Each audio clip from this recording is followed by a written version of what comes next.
तो देखिए, इस वक्त जंतर मंतर पर जश्न मनाया जा रहा है और जैसे ही शिक्षा मंत्री के इस्तीफे की खबर आई, उस वक्त अभिजीत दीपके का रिएक्शन क्या था, देखिए जरा।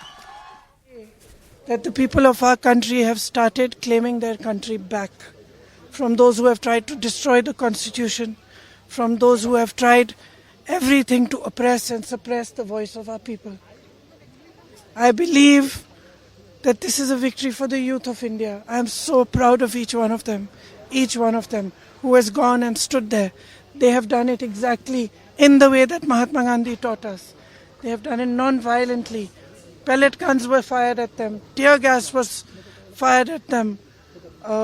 They were beaten with lathis. They had injuries, serious injuries, but they did not bend. The government had to bend to their will. And that is a lesson for every ruler of this country from now to forever. You have to listen to the will of the people. In this country, this is a democracy. The will of the people is paramount.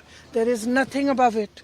No human being, no single leader, no dictator, no force can stop the will of the Indian people. Today this has been proved by our students, by our young people. And they have stood there regardless, everywhere, not just in Delhi, across India. They have not cared about any political party, anybody who is trying to make politics out of it, anything. They have not cared. They have stood for what they believed was right. They have fought for what they believed was right. And this is their victory.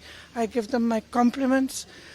We in the Congress party have tried our best to support them in the strongest way possible. Rahul Gandhi ji has been talking about this issue of paper leaks and exams for a long time. For a long time. I think it's been over 2 or 3 years that he has been raising this issue.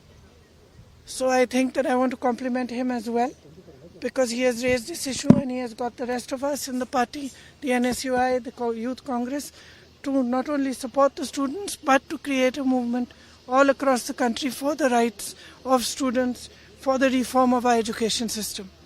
So now I think this is the beginning, but I am really, really happy. I got a little bit emotional when I heard this news, because many times in these last 10 or 12 years I have thought to myself, when are our young people going to wake up? Look what is being done to our country. RSS is filling the entire educational system. Every post, every vice chancellor, the ideology of our forefathers has been broken down. Force is being used against young people, against anybody who raises their voice and protest. So today I'm a very happy person, because the youth of our country has spoken and nobody can ever dare to silence their voice.